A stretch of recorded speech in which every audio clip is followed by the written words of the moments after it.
حاڵم ئەم دۆکۆمنتەرێکی زۆر باش بوو، زۆر بەدڵم بوو، زیاتر لەوەی کە شایانی من بوو باسییان کردوم و بە چاکی باسییان کردم. زۆر سپاسی هەموو ئەوانەکەم کە لێرە حزوریان پیا کرد. سپاسی تۆشەکەم کە ئاوا ڕێزم لێگرێت. تەبان ڕێزگرتن لەو کەسانە کە هێشتا ماوەن کارێکی باشترە تا ئەوەی کە دوای ئەوە ڕێزیان لە بگیرێت. سپاس دەکەم، زۆر مەمنون.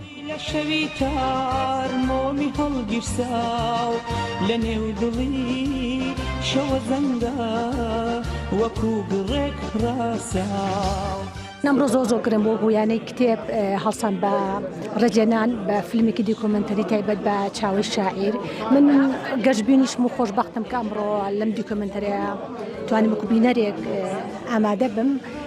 بەڵام ئەوەی کە زۆر خۆشبەختی ئەوەیە کە چاوە تا خۆی زیندووە، یاخود هەندێک شاعری و ئەدیبی کەشمان تکایە تا خۆیان زیندون، تاکو قەڵەمەکانیان لە کارایە ڕێزیان لەم بگیرێ، کۆڕکۆبنەوەیان بۆ بکرێ، فیلمی دیکۆمنتەریان لەسەر بکرێ.